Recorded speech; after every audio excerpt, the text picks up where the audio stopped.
Hey! Tambala na!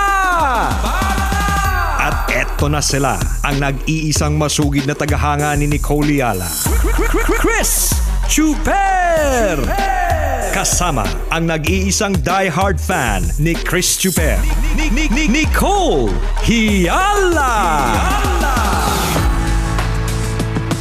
Mula sa Mahiwagang Burnay, ang kwento.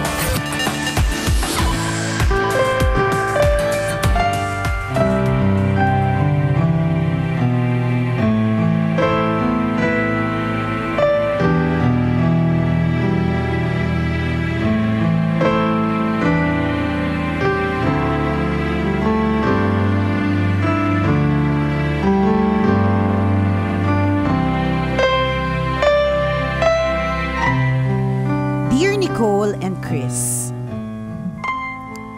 Isang maulang umaga po sa inyo at sa lahat ng listeners ng Tambalan. Itago nyo na lang ako sa pangalang Ricky, 38 years old at tambalanista since 2015. Sumulat ako para humingi ng payo. Ganito po kasi, naging girlfriend ko si Abby when I was in grade 6. Ang bata? Grade 6? Judger. Allowed na yung jowa-jowa. Oo nga, daming comment. Hindi pa nga nag-develop yung boobs ng grade 6, di ba? Nakakaloka tong si Ricky at si Abby. Anyways, maganda, mahinhin, at mabait si Abby. Mahinhin pa si Abby niya na. Paano na lang yung hindi? Mahinhin? Grade 2? Maganda, mahinhin at mabait si Abby. Kaya sa murang edad pa lang, nahulog na ako sa kanya. Siya ang first kiss ko, kaya mahirap talagang makalimutan. Kaso lang, may isang babae din palang matagal nang may gusto sa akin. Hindi ako nakaiwas sa tukso at may nangyari sa amin. I felt so guilty. Grade 6 to, guys? Oo. Okay, sige. I felt so guilty. Feeling ko hindi ko na-deserve si Abby. So after 5 months of being together, lumayo ako sa kanya nang walang paalam. Sakto naman na lumipat kami ng bayan, kaya lumipat din ako ng school. Naging madali sa akin ang iwan si Abby nang walang sabi-sabi.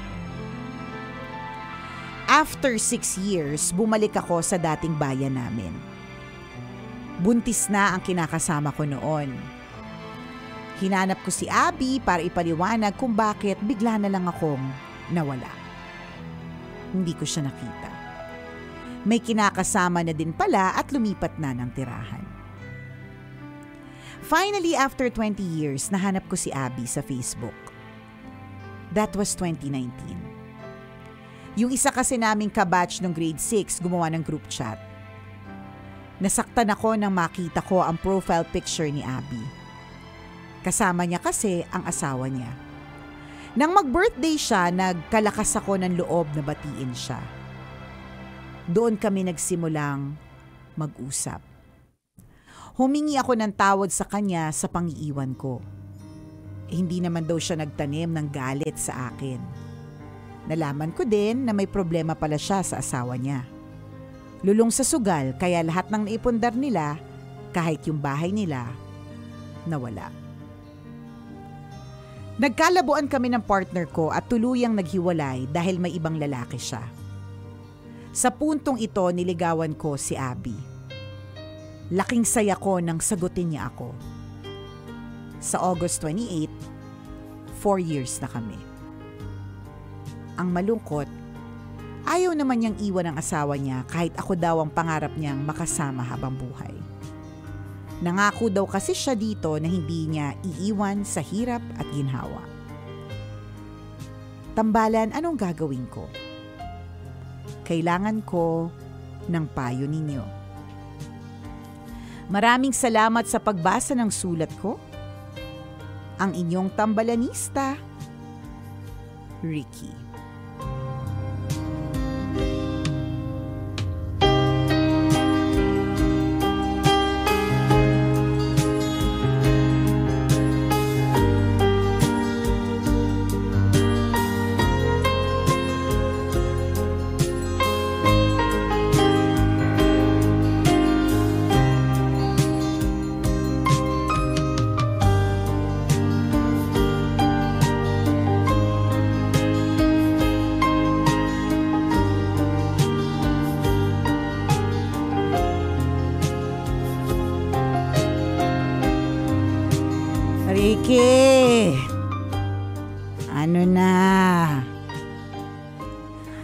ganyan talaga eh. Feeling ko dapat may issue talaga dito yung girl. Si Ricky din, kasi yung ginawa niya, yung may asawa na din eh. Pareho kayo. Parehas kayo. Kayong tatlo. Oo, sino isa? Yung asawa. Oh, yung asawang sugarol, isa idamay na natin.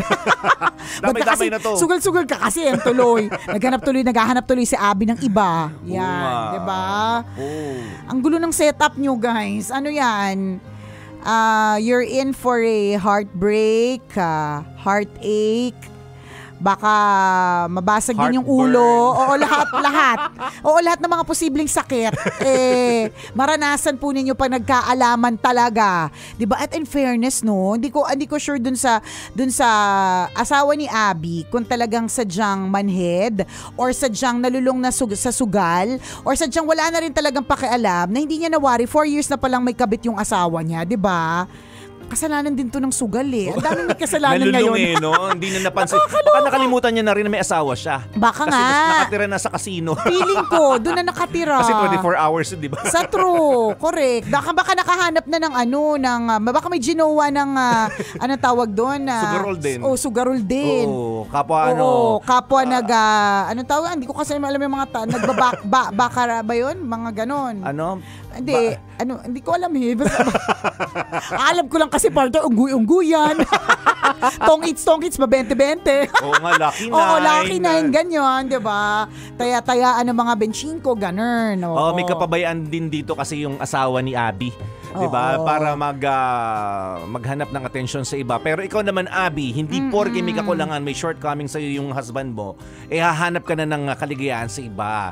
Di ba? Dapat i-fix yung dalawa to. Ngayon, kung hindi na talaga at may rason naman para maghiwalay, that's the time. Correct. And I think na yung, sorry Ricky si Abby muna kausapin namin kasi nakakainit ng ulo si Abby. Iparating mo itong usapan namin sa kanya. Parinig mo tong tambalan Facebook na to, Facebook at saka radio, segment na ito sa kanya ha. Abby. Mamaya kami dadako sa iyo, Ricky. Oo, mamaya ka na, lang, Ricky, ha? Medyo naiirita kami dito kay Abby. Hindi ko kasi maintindihan yung sinasabi ni Abby na hindi niya mahiwalayan yung asawa niya kasi nangako siya na masasama niya sa hirap at ginhawa. Oh, di ba? Dun sa 4 years na kinikeme ka ni Abby, hindi ba pag-disregard na ito ng kanilang sinumpaan? Di ba? Binigyan din pa nga sa sulat nga yung, diba? For richer or for poorer. Correct. Yung sinasabi ng tambalan kanina pa yung sumpaan mo sa true. during your wedding. Correct, diba? So pinapahalagahan ni Abby daw yun. Kaya hindi niya mahiwalayan. Pero ginawa ka niya for 4 years. Diba? So, Abby, may problema talaga kami sa flow ng iyong pag-iisip. Diba? Diba? Binavalue mo yung mister mo, pero may kabit ka. Ginagawa niyo na eh. Oo, correct. So, paano ka namin iintindihan? Paano ka namin kakampihan? Paano namin sasabihin tama ka? Diba? Kasi nung una pala, kung alam mo na yan, hindi mo nagagawin. Correct. Hindi ka napapatol kasi malinaw sa isip mo na may asawa ka. Tama. Or di naman kaya kung talagang sabi mo nga may problema sa pagsusugal. Lahat ng kumbaga sobrang ang sakit na sa kalooban, di ba? Di sana you settled it with him first before ka nag-jump into a new relationship. Totoo. Diba? Kasi ngayon ang ending neto, diba? Ang ending neto, sa halip na ikaw yung victim, ikaw din yung culprit. Diba? Kapag diba, sabi nila hindi daw patas ang batas sa mga babae pagdating sa ganyan. Diba? Hindi ko rin sure kasi as an assistant to the lawyer lang and not the lawyer, diba? Hindi daw patas kasi dapat yung basta ang ending dito ikaw yung may mali talaga lalo na pag nagkahulihan. Ikaw patuloy yung may kaso kasi yung kanya parang yung sa asawa mo pwedeng naging negligent. Hindi ko sure. May shortcomings. Correct. Parang mga ganun nalulong na kinailangan ng guidance sana. 'Di ba? Ikaw hindi. Nalulong na siya ng husto. So, na tayo, mang lalaki na tayo. Go. Ganun. So, ang ending, 'di ba? Sa halip na ikaw talaga yung victim kasi sa totoo lang sa setup ninyo mag-asawa, Abby. Ricky, mamaya ka na kahit ikaw yung nagsulat ng Burnay ha. Basta iparating mo tong usapan kay Abby. Kasi 'di ba, partner, ang ending, kahit na kayong dalawa ni doon sa setup ninyo mag-asawa, ikaw talaga yung victim doon eh. Lahat ng pinundar ninyo, ganyan. Ikaw talaga yung kawawa dito, ganyan. Kaya lang, din sa ginawa mong at 4 years pa kayo, ha? 'Di ba? 4 years pa kayo niyan. Ginawa mong nanlalaki nga na lang to resolve the issue. Pag nagkakasuhan, hindi ko sure ka talaga kung ano ang mga ending niyan. May hirapan sa'yo yung lawyer mo. Oo. Pili ka na magaling, ha? Diba? Hindi ko talaga alam. Minsan talaga gumagawa tayong hakbang na akala natin mag-resolve ng problema natin. Pero sa totoo lang. Pero ang effect talaga, correct, lalong lumalala yung problema mo. Ididiin pala tayo. May problema ka pala sa asawa mo, bakit hindi mo ayusin? Diba? May pagkukulang pala yung asawa mo, bakit hindi mo kausapin? Diba? Huy, punan mo naman yung pagkukulang mo, wag kang sugal ng sugal. Yung pera natin, nauubos na kakasugal. Tama. Diba? Pero kung, ito naman ang eksena, paano kung laging panalo sa sugal? Syempre, iba na usapan dyan, partner. Hindi rin natin alam yung kwento na yun Partner, diba? kapag ka nanalo sa sugal, walang Riking magsusulat kasi hindi sila matutuloy. Feeling ko. Hindi, dun masusukat kunyari, halimbawa, lagi panalo sa sugal yung lalaki. Well provided naman. Magandang bahay, may magarak ng sasakyan. Syempre, support tayo sa sugal. Doon tayo sa support. Wala kami issue talaga doon sa asawa. Ang issue talaga kay Abby. Correct. At ngayon, papasok yung issue naman ni Ricky. Ayan. Diba? Ikaw naman, Ricky. Alam mo na nga may asawa. Sinulot mo. Diba? Nagpo-provide na maayos. Laging tiba-tiba pag-uwi. At libo-libo yung dala galing kasino. True. Tapos sinulot mo. Nakakahiya diba? naman. Hindi, pero alam mo, kaya naman... Iba-iba ng payo. Pero alam mo, kaya naman nandyan si Ricky. Kasi nga, naramdaman niya yung kalungkutan ni ate mo, girl. Di sana nagpanggap kang clown muna. Diba? Para tumawa, mag-magic-magic ka. Sana ginamit mo yung costume ko. Total t-shirt lang to, pero ang sabi ng iba, ang ganda ng costume mo, Nicole. Hindi siya costume. T-shirt siya na may palikpik. Party mamaya. Sana hinira mo to, Ricky, kung gusto mong in-entertain na lang si Abby sa kanyang kalungkutan. May recital sila mamaya, ballet dance. Di ba? Willing kaming to entertain. Si Christopher yung host, ako yung ballerina. Kung entertainment lang naman ang gusto ni Abby sa kanyang kalungkutan. Kasi 'di ba, yun na, Ricky, ikaw naman din yung dito. Hindi, I think na ikaw na ang magkaroon ng iron hand. Ibig sabihin, ikaw na magkaroon ng kamay na bakal. Ikaw na magsabi kay Abby na, ano ba talagang desisyon? Dalawa-dalawa kami?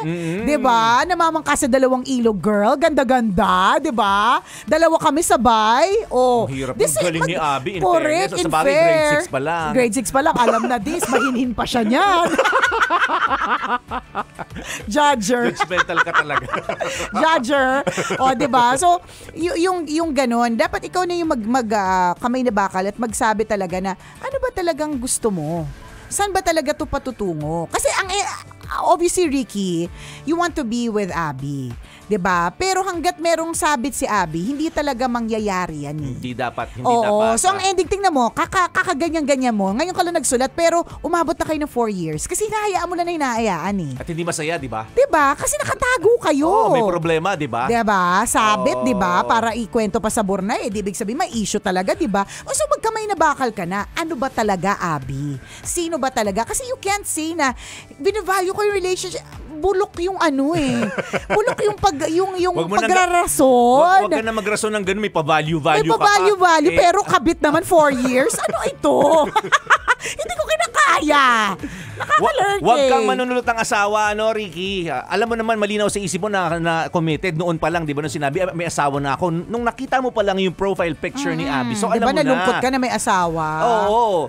Umentra ka, pinilit mo Di ba? Tinukso mo rin siya. Tama. Na mas sumama ka sa akin. Siyempre, gagawin mo ang lahat, best foot forward ka para matuwa sa'yo si Abby. Tama. Diba? Siyempre, marupok kasi may problema sa Alam mo, ganyan talaga nag-uumpisa yung mga kabit-kabit. Ganyan yan. Yung sasabihin nila, may problema kasi ako sa asawa ko, hindi ako masaya. Ganyan. Tapos ikaw naman parang, sige, ako na magpapaligaya sa'yo. Ganyan. Sasamantalahin mo yun. Yan yun. Sinasabi ko sa'yo. Sama ka sa akin, paliligayahin kita. Sa diba? true, ganyan. Pero sa totoo lang, it doesn't change the fact, diba, na may asawa pa din siya. May problema. Hindi naman na mawala ang problema ng mga mag-asawa every time may problema, maghahanap ng iba. Tama ba yun, Ricky? Diba tama ba yan, Abby? Kasama ka din dito. At ikaw na, Mr. Abby, na sugal. Tama din ba yan, sugal ka ng sugal? Diba, nasugal na tuloy yung relationship mo with Abby? Kayong tama tatlo, ba to? Diba, kami ni partner, makasalanan din kami, pero hindi kami nangangabit. Ano ba? Oo, yung tirada dito ni Ricky pa ilalim eh. Di ba? Hindi po Diba? akala mo nakikipagkaibigan, akala mo Yan. sinusuyo, akala mo kino-comfort, pero alam mo sa sarili mo, di ba? Yung intention mo kay Abby, Correct. kunin siya sa asawa May niya. ganun eh. Which is very, very, wrong. Tapos babalik tayo kay Abby, 'di ba? Kasi it takes two to tango. Hindi pwedeng si Ricky lang lahat ng gumawa ng 4 years. Nandyan din yung Abby na super talaga in 4 years. Hindi naman naalis si Abby kung hindi dumating si Ricky eh. Correct. At hindi magkakaroon ng gantong usapan kung hindi sila together talaga ng 4 years, 'di ba? Totoo. Babalik tayo kay Abby. Ano ba talaga? Wala na ba talagang kung wala na talaga, putulin mo na din. Kung ano yung meron kayo ng mister mo at nangyayari talaga yun na nakakalungkot na minsan hindi yung napapangasawa ang nakakatuluyan for the rest of may nangyayari yan. It's not the first time. Correct. Diba? Pero kung may sapat na dahilan, Oo. 'di ba? Malinaw na dahilan, legal na dahilan para hiwalayan mo na yung mister mo. Saka ka pumasok, Ricky. Tama. Ano Diba? kaya masasabi ng mga kabisyo natin dyan sa Kalibo Shopping Center, sa Fresh Book and Shake na napakalakas ng radyo? Ano pong tingin nyo kay Abby at kay Ricky? 'Di ba? Ano pong mga opinion natin? Nakaka-lurky, 'di ba? Ito yung kumuha ka ng bato na ipupukpok mo sa sarili mo, gumagawa may issue tapos dinadagdagan mo yung issue, dinadagdagan mo yung problema. So again, Abby and Ricky, magkamay na bakal na, magdesisyon na talaga ano ba talaga. Wag nang patagalin kasi habang tumatagal, 'di ba? Palayo kayo ng palayo sa gates of heaven.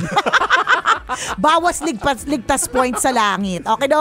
Muli ako po si Nicole Yala. Bago ang lahat, batiin natin ang Grab driver. Kaya lang di sinabi ang pangalan. Nakasakay doon si Maureen Andoma. Hi, ma'am. Ingat sa biyahe. Ingat sa biyahe. Ayan, hindi niya sinabi. Ingat pangalan po. ni Grab driver sana.